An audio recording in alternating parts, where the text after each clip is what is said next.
Brasil vira, Vanderlei! Você lembra, Nilson, que eu disse que um dos temores do técnico norte-americano era o cabeceio do Lúcio? E foi exatamente o cabeceio. Mais uma aula de reportagem esportiva. Provavelmente a vitória e a conquista. Com Vanderlei Nogueira, Rádio Jovem Pan de São Paulo. Seja bem-vindo e boa noite, Vanderlei. Boa noite, André. Um grande abraço a você, um abraço aos amigos que nos acompanham, um abraço àqueles que seguem fielmente o arremate final. Pois não, André? Há quanto tempo só de Jovem Pan, Vanderlei? São 33 anos, exatamente, André. E a primeira vez, o primeiro registro do Vanderlei Nogueira como repórter esportivo, quando foi que você descobriu que você era repórter? André, essa é uma pergunta muito bacana, mas é difícil de responder, né, André? Porque eu acho que eu não faria outra coisa se não fosse mesmo jornalista e especialmente jornalista esportivo. Desde pequeno eu sempre gostei muito disso, sempre gostei, imitava, não tenho os nomes da época, mas imitava o narrador de futebol, o repórter. Então, com muita pouca idade, com 16 anos aproximadamente, eu trabalhava numa grande empresa, com 16 anos já, e na área de comunicação. E naquela época, recuando muitos anos do tempo, era mais fácil a gente começar a engatinhar. E eu comecei a escrever para jornais pequenos, para um jornal importante depois, chamado Diário Popular, porque eu conhecia as pessoas que dirigiam o Diário Popular, nessa empresa de comunicação ficou mais fácil. Comecei a escrever, comecei a falar muito, e muito cedo eu fui trabalhar na Rádio Marconi de São Paulo. Foi a primeira rádio que eu trabalhei, exatamente no centro da cidade de São Paulo. E hoje não existe mais porque o prédio chamava-se Prédio Santa Teresa, foi implodido para que surgisse, foi a primeira implosão no Brasil, foi implodido para que surgisse a primeira estação de metrô em São Paulo, a estação da Sé, exatamente, pertinho da Catedral da Sé em São Paulo.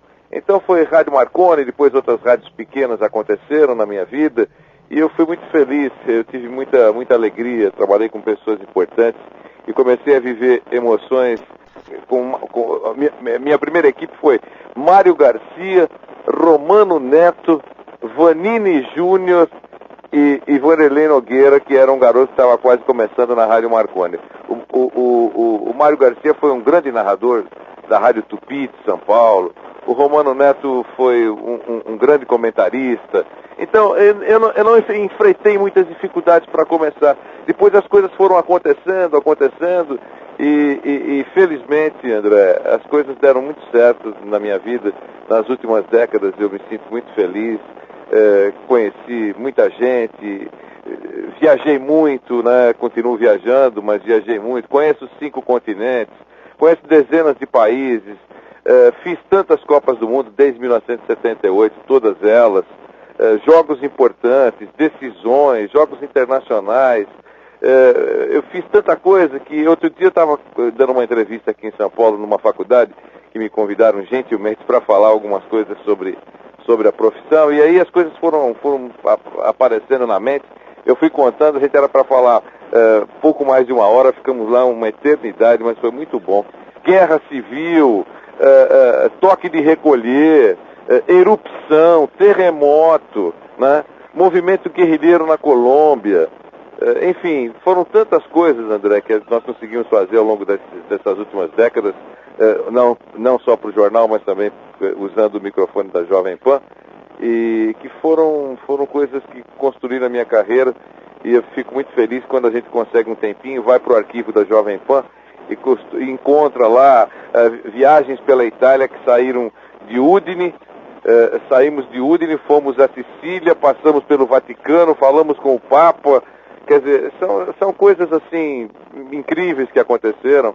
O primeiro show dos 3 tenores, né, com Plácido Domingo, com José Carreiras e Luciano Pavarotti, em 1990, lá estávamos nós e transmitimos o primeiro show dos 3 tenores para o Brasil, para a Jovem Pan, logo depois da Copa de 1990, logo após o encerramento da Copa de 90.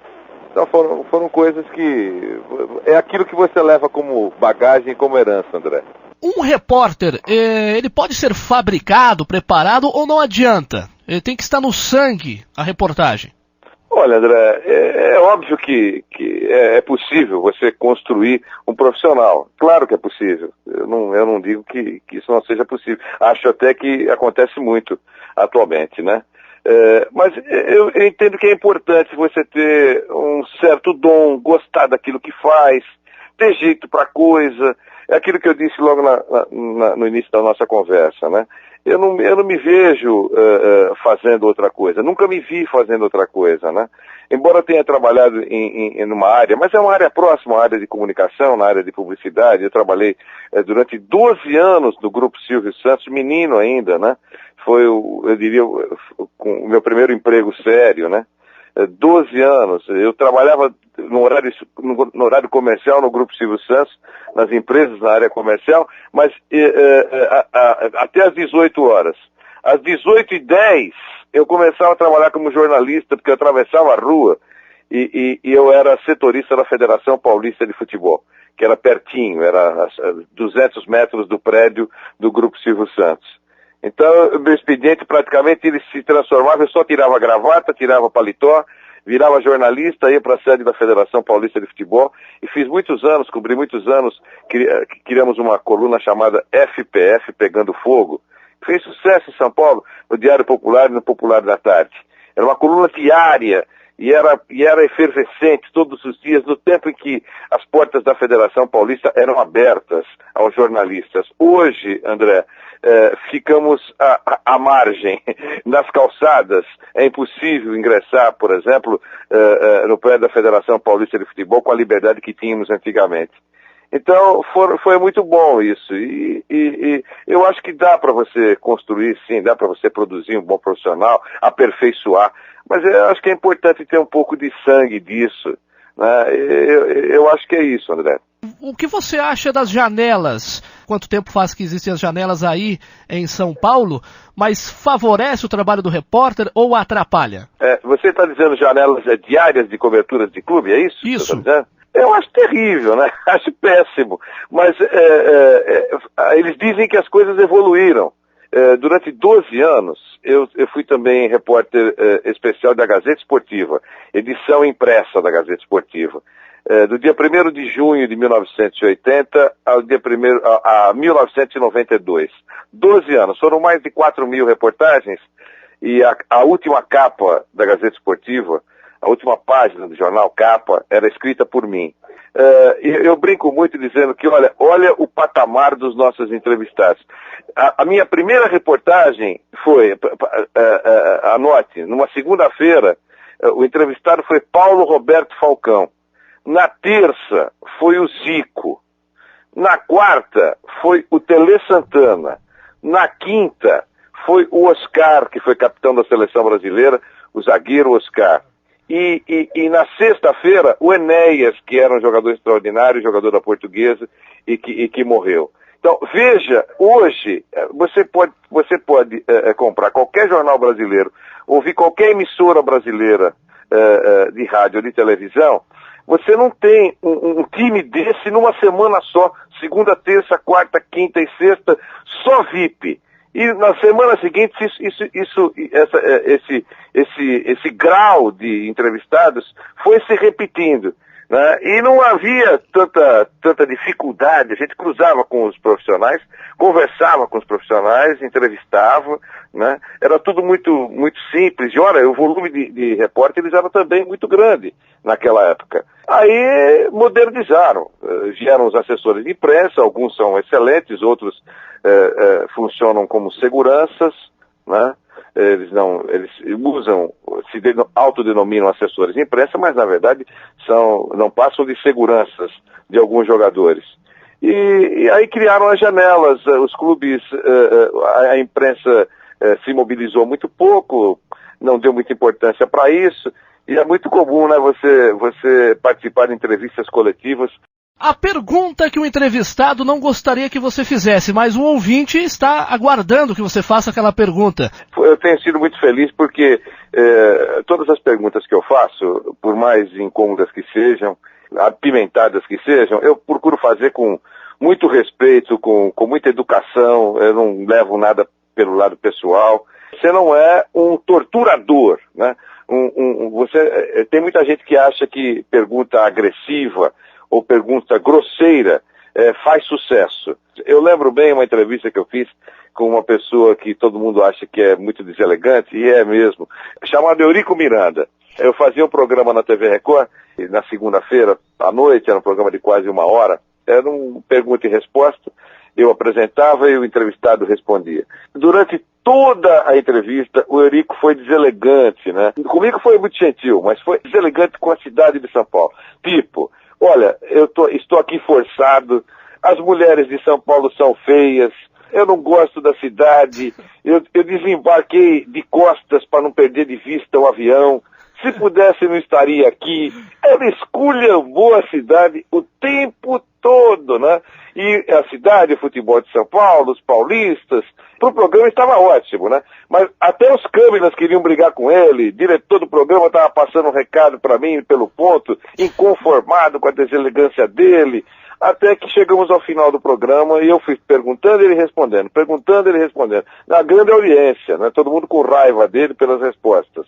Eu me esforcei muito para não perder a classe. Quando eu estava encerrando o programa, eu encerrei dizendo assim: muito obrigado pela presença do Dr. Eurico Miranda nessa entrevista. Eu quero agradecer a todos pela audiência.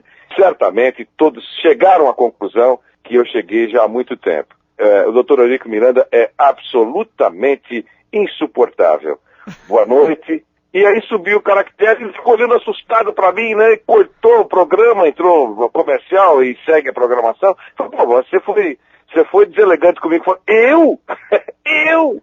Durante 1 hora o senhor só esculhambou de ponto, de cabo a rabo. Eu só encerrei o programa dizendo que, como todo mundo percebeu, o senhor é absolutamente insuportável. Se eu tivesse dito isso com 2, 3 minutos de programa, André... Não tinha terminado o programa. Não tinha terminado o programa, a entrevista teria ficado uma porcaria e nós vamos tocar um tango, porque não tinha outra coisa para fazer. Se for o caso, retrucar com elegância, se isso é possível, na hora certa, depois que você cumpriu a sua missão.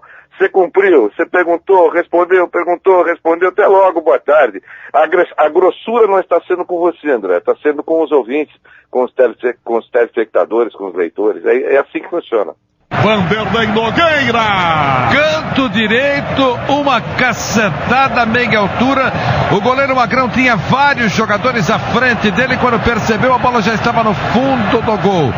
Vai explicar agora pro Guilherme Beltrão, o dirigente do esporte, pro Emerson Leão. Durante uma jornada esportiva lá pela Rádio Jovem Pan de São Paulo, qual é o melhor momento na sua opinião? A descrição do gol, o momento da entrevista, o momento que te dá mais adrenalina no jogo, Vanderlei?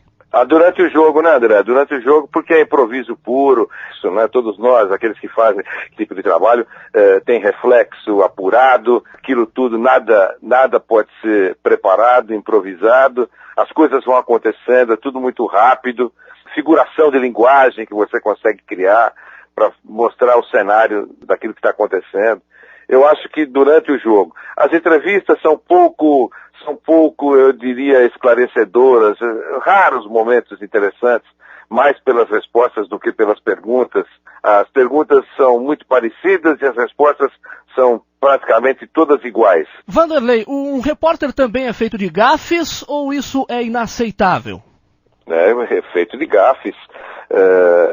É tudo ao vivo, né, André?